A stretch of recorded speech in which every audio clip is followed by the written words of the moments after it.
Hello and welcome to The Course. I'm your host today, Lee, and I'm speaking with Associate Professor Jennifer Iverson from the Department of Music. She is a scholar of 20th century music with a special emphasis on electronic music, avant-gardism, sound studies, and disability studies. Professor Iverson is here to talk to us about her career path and how she became a University of Chicago professor. Welcome to The Course, Professor Jennifer Iverson. It is great to have you with us today. Thank you. I'm excited. So let's start off with an overview of your career. Take me from your undergraduate years all the way to your current role at the university. I grew up in a small farming town in southern Minnesota, and I'm a first-generation college student. So I went to college at a place that was pretty nearby, a regional university called University of Wisconsin-La Crosse. I got an undergraduate degree there in piano, switching from a science major over to a music major about halfway through when I realized I really wanted to do music for my career. I went on to a master's degree at also a regional institution, University of Northern Iowa, where I continued to improve my playing, but where I realized that I was really never going to be a concert pianist. And it's then that I pivoted into PhD studies in music theory. Music theory is about the structure of music. It's about how it's put together. And once I got to studying music in this scholarly fashion at the University of Texas at Austin, I really felt that I had found my real home. I felt finally like I was swimming with the stream. I loved being able to talk and write about music. And I finished my PhD in about 6 years. My first job was at the University of Iowa, which was a wonderful first job. I then got a fellowship at Stanford, where I wrote the majority of my first book. And that was a big turning point in my career, where I got into higher prestige institutions, and my work began to be recognized a little more. During that fellowship year, there was a job opening at University of Chicago. I applied for it, and I got it. And then I transitioned to University of Chicago. I got my tenure here, and now I'm an associate professor, and we live in Chicago. And Jennifer, can you talk to me about your particular expertise in music? And if you could kind of break it down for me, like I'm a high school sophomore, that would be awesome. Right now, I'm writing a book about synthesizers. I like to think about electronic sound, and I like to think about how all of us encounter electronic sound in different ways and from different places. We might hear it in advertisements. We might be going to raves and dance clubs and dancing to EDM. We might be listening to avant-garde electronic music produced in university electronic music studios. We might be listening to horror film soundtracks loaded up with all kinds of electronic and synthesized sound. Really pervades our lives. And I'm very interested in these questions of circulation and cultural value that get attached to electronic sound. I came at this project from more of the avant-garde 20th century music end of things. I wrote my first book about the immediate post-World War II era, when West Germany looked to improve its national image by creating an electronic music studio and repurposing wartime technologies, moving their nation ahead, starting to reclaim cultural progress through electronic music. But I wasn't entirely satisfied with how narrow this project was. It focused a lot on institutions and a lot of the white men that occupied them. And I wanted to speak more broadly about how electronic music touches many of our lives in many different genres. So hence the current project about synthesizers. That's fascinating. So Jennifer, when you were a kid, you were growing up in what sounds like a rural area, and it sounds like you've had an interest in music for a long time. But did you always know you wanted to be a music professor, or were there other things that you were interested in being when you grew up? I was interested in music from a very young age. I begged to play the piano, and I'm grateful that my parents did things like put a piano in our house and allow me to take dance lessons. Those were things that a lot of my friends didn't have a chance to do. So I was lucky in that regard. I would also say, though, that my sense of what was possible was really limited by growing up in a very small, very rural, very working class and blue collar town. And I was coached and encouraged and pointed toward like really pragmatic professions like nursing and teaching. I thought that I would be an occupational therapist when I was younger, And I was interested in autism in particular, and that's an area actually in which I still work. So some of these interests that I have professionally now do feel organic. But it took me quite a while to understand that the job that I now have was even a thing and would be available to me. It took a long time of being in college and in higher education, talking to people and exploring for me to understand how to take next steps and end up where I was right now. And when you look back on your time in secondary school and just what you were like as a kid and an adolescent, does it make sense to you that you wound up where you did? I think it does. Looking back, I think that I was someone who was very curious, someone who loved to write, and someone who loved to read. And I think those things are really essential qualities of being a scholar. And I think it's clear to me in retrospect that those were always organic strengths of mine. I also feel so lucky that I got to have a career in music. It was always a dream of mine and something that, again, never felt really possible to say out loud when I was younger. I wasn't surrounded by people who were professional musicians. There wasn't really a slot for that. And nevertheless, I loved being in music. I loved playing the piano. I loved being in sound. I loved listening to music. I loved dancing. And it was really a blessing to find a way to put together music with these other strengths I had in language and writing and communication.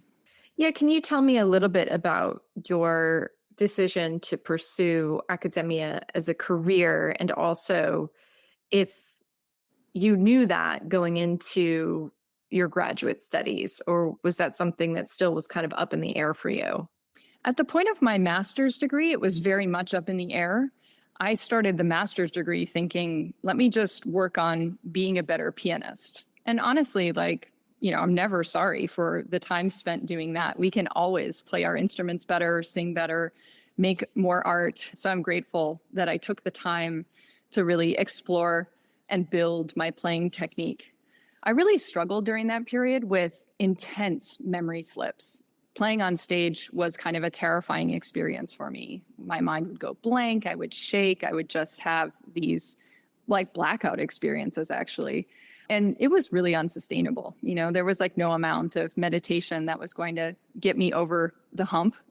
And I think I realized pretty quickly that playing on stage was not going to be a positive experience. On the other hand, I really loved playing with others and I really loved talking about music with others. I was doing a lot of piano accompanying. I was doing a lot of collaborating with vocalists and instrumentalists where we would be talking about how we wanted to shape a phrase or how we wanted to take a, tempo change.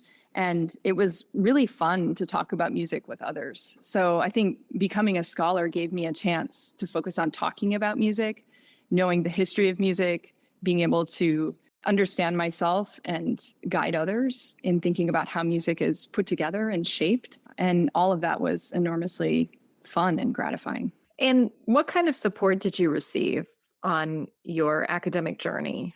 I think I've received a lot of support. Broadly speaking, my family has been very supportive, including my kids now, who, are huge cheerleaders and really are very supportive of my career. In addition to the faculty in my graduate program, I had a couple of important mentors from outside the university or from outside my University of Texas. Joe Strauss was one. He was a professor in New York City, and he took me under his wing from early on and encouraged me. And it really gave me a feeling that I could do this and that I was valued. And that was super important. I also have a best friend who's a music theorist. Her name is Jennifer Beavers. And that relationship has been crucial for me as well. Being able to go through the ups and downs of graduate school and jobs and motherhood with someone who is also walking in that same track has been incredibly meaningful. And Jennifer, what kind of obstacles did you encounter along the way, and how did you overcome those? Oh, I remember a few really bad rejections that really set me back. I remember when I was workshopping my first book, I submitted a proposal to a press, and the reader reports came back vicious. They didn't just say, we think this book needs some adjustment or there are some problems here. They said, we don't think this person has what it takes to be a scholar. And that was like a gut punch. That felt below the belt. And that really felt like a real challenge to my self-confidence and my self-esteem. And those kinds of rejections are rare, but I've received a couple of them throughout my career. And I have to say, when I've encountered those challenges, I've shared them immediately with close friends and with close colleagues who I know I can rely upon.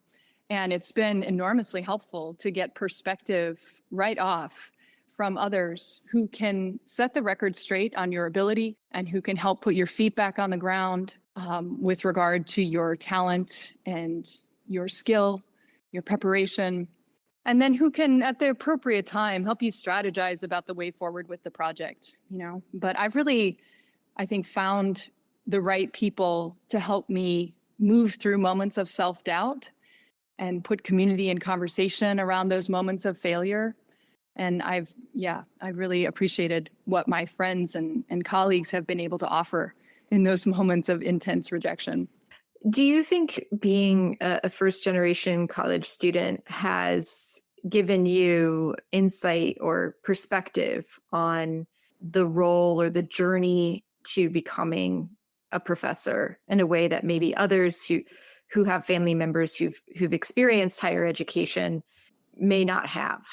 Yeah, I often struggle with feeling like an outsider and feeling like I'm in spaces that I don't know very much about how they operate, or I'm still learning, or I have to figure it out. There's a feeling of self-reliance that I think a lot of first-gen students share, a kind of fire in the belly that motivates us to do it for ourselves and for our family and for those who are coming behind us. And that gives us a feeling of must or have to. That's a kind of driving energy inside. I feel that. I also sometimes feel, like I said, on the outside and like I have to figure out the puzzle on my own. I feel underprepared often, like I wish I would have had a better education in this, and I wish I would have had more exposure to that, and I wish I would have had a higher quality this and that. And it can be difficult sometimes to let go of your feelings of inadequacy and stand on your feet and say, I belong. I'm okay. I'm here. And can you tell me a little bit about how you found your particular expertise and why that has been so interesting to you and has kept your interest for so long? Music theory is like looking inside at how the musical machine works, how the melodies and harmonies and rhythms fit together to make something magical. It's kind of puzzly. It's a lot about systems thinking. It's a lot about the way in which we're set up in, a certain set of expectations, and then maybe the music does something unusual or unexpected that really captures our imagination. So I think I'm just as an intellect really set up to, as a systems thinker and as someone who can see parts and whole. So all of those facets of my particular brain and intellect work really well with my discipline and are some of the reasons that I'm attracted to studying music in terms of how it's constructed. The question of how music makes meaning is also very interesting to me. And a lot of music theorists might stop simply at describing the structure, the internal construction. I always wanted to reach out from that, to begin with the internal construction, but then to really speak about how music is touching us, how it's doing something magical, how it's overturning our expectations, how it's in circulation in a cultural system, how it's playing out a historical narrative, and so on. So I really always like to move outward from the musical work itself to the question of meaning. And can you tell me a little bit more about the work that you do with students who are on the autism spectrum and how you got involved in that? When I moved to Chicago, I learned about a remarkable school called City Elementary, started by a group of parents who wanted to provide a more affirming school for their neurodivergent kids. It's a K-8 school. And as I got to know the head of school, he floated an idea that we start a music program there, but that it be based on friendship and bonding. He reminded me of what it was like to be a teenager and to be in a bedroom with your friends, trading albums or taping songs off the radio. That would have been my generation. Now our students might be playing video games together or watching YouTube, right? But nevertheless, we were focused on this feeling of bonding over music. And together we created a program called Music Sociality. And it's an outreach program that brings UChicago undergrads to City Elementary to hang out with the middle schoolers and to listen to music together, to watch videos together, to improvise together, and to have bonding and friendship experiences around music. I've been, delighted to teach in this program and to recruit volunteers and to mentor undergrads in teaching autistic students in this program. We all learn a lot when we're interacting with neurodivergent students. We learn about how to bring more structure and clarity to what we're doing. We learn how to meet students where they are and adapt to their needs. And we learn about their very special intelligence that we don't possess ourselves.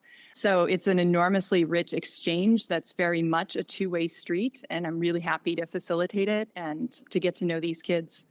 I'm also the board chair at this school, and I'm really excited to grow this school and to, I hope, bring it into a permanent location and a state-of-the-art new building to really have this school be a model for what's possible in educating neurodivergent children. Amazing. So I'm also curious about your job as a professor and what you find to be most fun about it. I think some of the most fun parts of my job are teaching. Every time I cross the threshold to teach, I'm so excited that I get to spend the next 90 minutes surrounded by smart students. I'm really focused on getting to know the students in my classroom and engaging them in conversation in a way that allows us all to move forward from where we began at the beginning of the class. My style of teaching is very relational. It's very focused on building something together. And so I'm very excited by teaching, by the students that I meet, and by the intelligence that I'm surrounded by every day. It's absolutely one of the best parts of my job. Writing my own research is also a really, really fun part of my job. I love that I get to listen to music, that I get to dig into how it works, that I get to visit archives, that I get to learn histories, that I get to talk about others and talk to others who have made music and produced music. It's really an enormously fun activity to be engaged in, and it's really fun to write stories about music and why it matters. And I'm also curious about what your professional goals are for yourself. Like, what do you want to accomplish in the future? I'm really excited about this second book, which I would like to reach a wide audience. I really want to talk to a lot of people about synthesizers and synthesized sound. I want to find a permanent home for our school, for City Elementary, and I want to establish an endowment and a great scholarship fund that will extend this education far and wide on the south side of Chicago. I'm excited about making a third book that's focused on disability and especially focused on how families confront ableism. Through my work with the school, I've really become so much more aware of how much parents need to do to stem the gap between their children with a disability and the medical systems or the schooling systems that don't understand their child, that are expecting a kind of normalcy from their child. So I'm really interested in this parental experience of contradiction and confronting ableism. I'm interested in how families themselves find a kind of defense against what is very often a kind of punishing, ableist, normalizing impulse from the institutions and the social structures that they're inhabiting. So that's the third book I'd like to write. Beyond that, I want to continue to raise healthy kids, and I'm not sure what my career holds in the later years, but I love having conversations, and I can't wait to move forward with some of these projects in the short and medium term. I'm interested in the intersection between ableism and your music research and your interest in music and where you see those two intersecting. Yeah, I think it's a good point, Lee. And it goes back to the music sociality program and this idea that music could be a space where we practice maybe being in more acceptance of each other as we are. And we practice relating in a way that honors the neurodivergent mind a bit more than other normative scenarios where we're expecting a kind of neurotypical interaction. So I'm very interested in the idea that music has a kind of potential energy. And I think improvisation might be a really good place to look here. I think it kind of improvised practice of music, especially for amateurs, especially as a mode of communication and inhabiting sound together, could be a really interesting way to think about how we create an interaction that doesn't rely on a normalized expectation of what should happen or how a person should be behaving. A lot of researchers have done wonderful work already in music and disability and improvisation, creating things like the adaptive use musical instrument. So I think we don't need to think about fixing disabled people. We need to think about learning how they are and respecting them and integrating them holistically into a much larger framework of what's possible in life. And I think music holds enormous potential for that. And where do you find inspiration? The work that gets me out of bed in the morning these days is City Elementary. I'm really driven to provide a better education for neurodivergent children than currently exists. And I think a lot of us may be really driven to produce change and to try to produce a better world in our small corner. I think it can be very difficult, and I see my kids struggling with this too. We have a world filled with a lot of pain, with a lot of structural inequity, with a lot of violence, with epidemics of homelessness, gun violence, with war, with catastrophic climate change that we know is coming. And it can be very difficult to find and stay connected to a sense of purpose when confronting these giant structural problems that are very hard to intervene in. So I think the trick maybe for all of us is to feel that we're working on some of those problems at whatever scale we're able to do so. We're all just one person or one family or one community or one university, but we want to feel connected to a sense of positive change. And we want to feel that our work is making a positive impact and making our world a better place.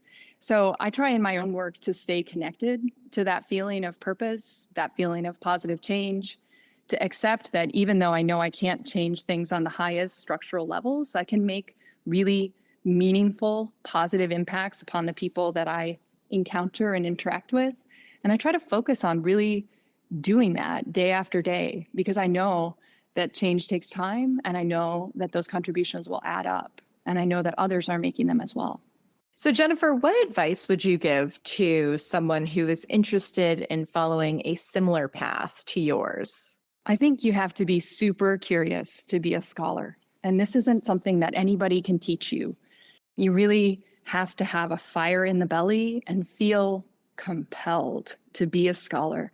You have to have an insatiable curiosity to know more. In my field, it means to know more music, to listen to more music, to read more things, to talk to more people. And I think having some type of hunger premised in a kind of curiosity is really the indispensable thing for a scholar. And finally, what would you say is the most fulfilling part of the work that you do? The most gratifying work that I do is to reach my students, and especially to reach students who historically have been excluded from institutions like the University of Chicago, students of color, women, FirstGen students.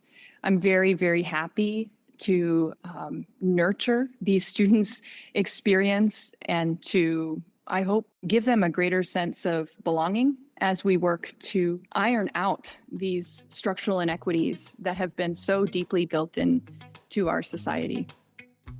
Thank you, Professor Jennifer Iverson, for your time today. And course takers, if you enjoyed listening to today's interview, please check out the other ones. Leave us a comment, subscribe, follow, and share this episode with your friends and family. You can find out more about the University of Chicago through uchicago.edu or the university's campus in Hong Kong through uchicago.hk. Stay tuned for more, and thanks for listening.